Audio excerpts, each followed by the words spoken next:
All right. Haven't done this in a while. I did it first few minutes and didn't have any audio. So that's what these scribbles are already on the slide for.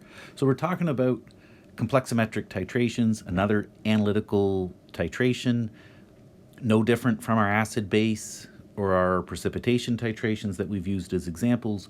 The same concept applies. Sorry about that. Same concept applies where we have our titrant reacting with our analyte with a stoichiometric ratio n to m in this example.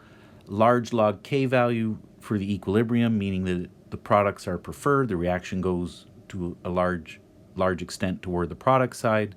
Bigger log k, the sharper our equivalence point. If you think to the test that you guys just wrote, and everyone had a chloride equivalence point for silver titration and a iodide equivalence point. The iodide one much sharper. There's a much larger log k for that precipitation reaction of silver iodide, just as an example. So now we're going to talk about the complexometric titrations, and the basics here. We're going to have some metal binding to some ligand to form a metal ligand complex. Now, it's not quite as simple as that because protons can also bind to the ligand. We're not going to talk about it much, but the metal can also hydrolyze. You interact protons as well. But the basics of the reaction and the way we're going to simplify it, as you see, is to represent it as the metal complexing to a ligand. And actually, the examples we're going to give are all one-to-one complex stoichiometry, so that's really helpful as well. So that's the basics. The same old thing that we've been doing over and over again. It's going to be a different shape of the titration curve, but conceptually the same thing. We are going to have an equivalence point where we've converted all the initial free uncomplex metal into complex metal, the same way as we convert all protonated acid into deprotonated acid, for a strong base titration of a weak acid. So we convert that metal, unbound metal, into bound metal at the equivalence point, and we have some kind of endpoint, a colorimetric indicator. You guys have, I think, done the calcium titration already in lab, so you've seen the color, calmagite or whatever the indicator is. You've seen the color change, and we'll talk about that. We'll talk about why it changes color, same way as we talked about acid base indicators as determining the endpoint of a acid base titration. But we're going to follow the titration curve theoretically initially, where we're going to think what's happening to the metal ion concentration, same as we did with the precipitation, where we looked at the Ag+. We're going to look at metals in general, whether it's copper, nickel, zinc, lead, whatever we're doing our analysis with by a complexometric titration. So the first thing we need is our ligand. Some people pronounce this word ligand. Most of my professors said ligand, so I typically say ligand. But, ligand is also, as far as I can tell, an acceptable pronunciation. So the kind of go-to ligand for complexometric titrations is EDTA. You know me, I'm not big on memorizing stuff. During the test, you guys can always look stuff up. You should have some idea what EDTA stands for, though. So it's ethylene diamine. So diamine, 1, 2, 3, 4, tetraacetic acid. So ethylene diamine tetraacetic acid. That's what EDTA stands for. And this is crazy, and I don't know where you're at in your inorganic chemistry. But you did do Vesper theory in first year. So you talked about octahedral coordination in first year when you talked about different molecular structures. So that's what EDTA is. It's a hexadentate ligand. So it means it has 6 spots that it can bite down, chomp, onto the metal. So you can see the metal, the manganese in this example in the middle, has 1, 2, 3, 4, 5, 6 points where it's complex, where it's bound. The four four carboxylic acids, and the two nitrogens. So that's pretty cool. And because of that hexadentate nature of the ligand, EDTA tends to bind metals really, really, really strongly. I'm going to talk a bit more about complexation. Give another example of bidentate ligand, ethylene diamine. So it's basically EDTA without all the carboxylic groups. And you can see that for copper, as in the example shown here, it's got two chompers. So it's bidentate. Dent as in teeth, chomped onto the copper ion, 2 points instead of 1. And if you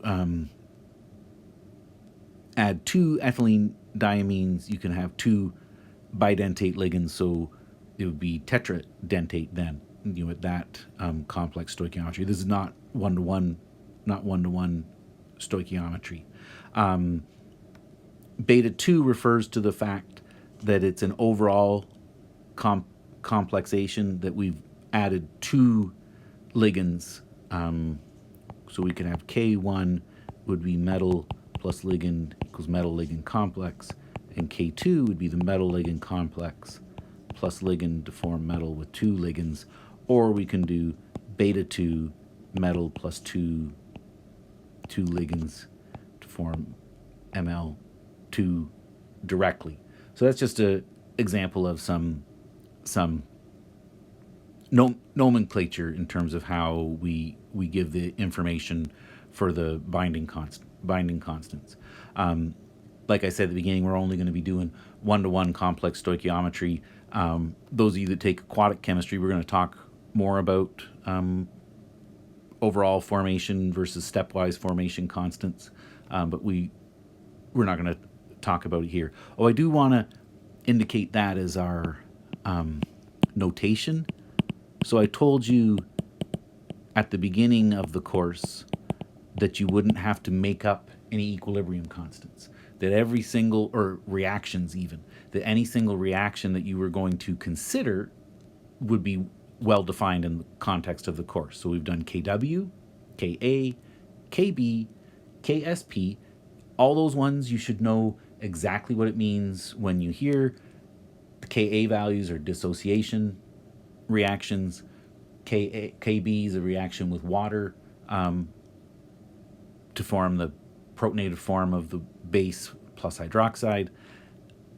KSP is the dissociation of the solid by definition, so we don't have flexibility to interpret that any other way. And KF is always going to be of the form metal, the thing that's getting complex, plus the ligand to form metal ligand complex. So it's an association constant. Same way, acids are defined as dissociation constants, could have been defined the other way around. Same thing here, we could have defined formation constants as the dissociation, but they were, I guess, especially because of the name, formation, they're formed as an association constant. So if you're given a KF value for copper with EDTA, you know exactly the corresponding reaction. Okay, and this is example of 4 monodentate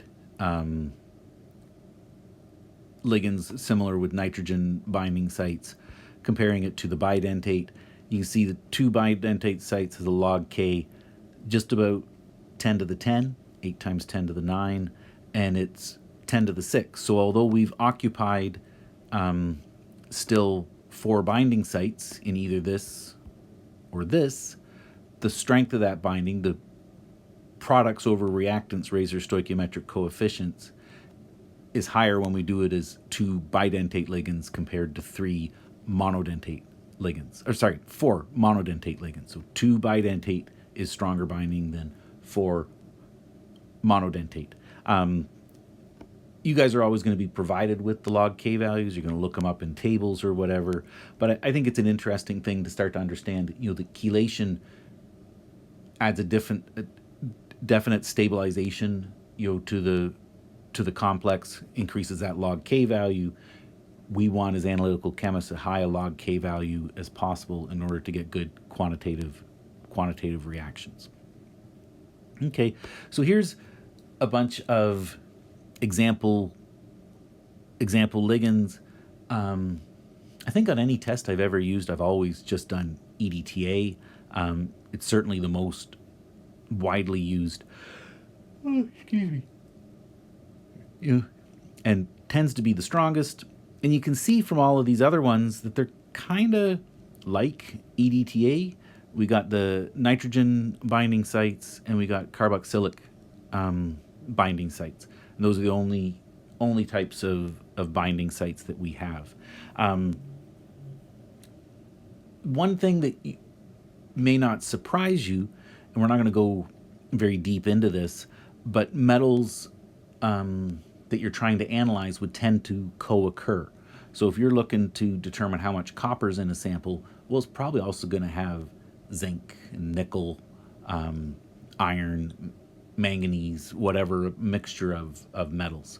So there are various ways to address this, masking agents that will complex other metals and leave the one of interest free, or you use a ligand that's binds particularly strong with your analyte of interest. Because we don't want this kind of idea that because we're not measuring the analyte, the analytical ligand, the titrating ligand, the EDTA. We're not measuring the formation of that complex. We're just measuring the decrease in the metal as we add more and more EDTA. And so if it's binding to other metals, then we're not going to decrease as much the metal of interest. So we're going to have a systematic error in our titration curves. So if we can customize our ligands to bind specific metals, then we can have improved analytical methods. The reason I like to mention this is that I feel like in this example there's a class of metal binding sites that are missing. Typically in class, with a response from the students, I try to think if people can figure out what's missing. And the big one would be thiol groups. And I don't know how much you guys have done in your inorganic class in terms of hard and soft acids and bases, or the Pearson AB classification of acids and bases. The tendency is that hard metals bind to hard ligands, soft metals bind to soft ligands. Oxygen is the prototypical hard ligand, so it likes to bind to hard metals. Nitrogen's intermediate. Thiols are the softest, and they like to bind to soft metals. Mercury and silver are the prototypical example of soft ligands, or soft metals. What does soft mean in this context? It means polarizable. So the electron density is kind of soft. It's not held as strongly. You could polarize it, pull it one way or the other, depending on the presence of an opposite charge. Whereas the oxygen is held so tight, our effective nuclear charge on those outermost valence electrons is really holding them in tight. They're not very far away. Compared to sulfur, bigger, floppier, our electron density is further out and less well, more shielded, so that those outer electrons don't see as well the nucleus, so they're not held in as tight. But it's kind of an empirical thing, this hard and soft, metal ligand complexation. But the reason I mention it here is that if we use thiol groups, we could actually target specific metals that would tend to bind more strongly to thiol groups. Silver is a prime example. I've done a lot of work on silver in the past. That's why I got silver, on my brain. And the other interesting and I think fascinating thing, and probably Dr. Daw understands this stuff really well, is that it's not just the hardness or the softness of the metal in the ligand; it's the orientation. So I remember my postdoc supervisor had a big long paper summarizing silver reactivity, and one of the things that he found was that silver really liked to be in linear complexes. So it liked to be kind of bound where the bonds were in a straight line. And that's something, if you design your ligand appropriately, you could make then a silver specific binding ligand. And we did that. My PhD supervisor, that was my postdoc supervisor, was a synthetic organic chemist. And he made a ligand that I then used to characterize a titrametric method for silver to very low concentrations and very specific to silver. I think mercury would have interfered as well, because mercury is also quite soft and similar chemistry to some extent, but the samples didn't have any mercury in them, so it was really quite a good method, and really always makes me think about that when I look at this slide. You guys are not going to have to customize or design or even remember the different analytical complexation ligands. But we should know that we've got options here, that we have alternatives. All right. So EDTA is given the symbol Y4-, fully deprotonated, or it'd be H6Y2+ when protonated. So we protonate those nitrogen sites, make them positively charged. All the deprotonated carboxylic groups, they're negative when they're deprotonated, and they're neutral when they're protonated. So it is hexaprotic, and I warned you guys that this was coming. We were talking about polyprotic acids. So here's our hexaprotic EDTA. Same thing though, when the curves cross, the pH will be equal to the pKa. So we got the pKa 6 for that final dissociation, where the singly protonated and the fully deprotonated overlap with each other, and then going on down the line, you could read off of this what the successive pKa values are by comparing each species that differ by a proton.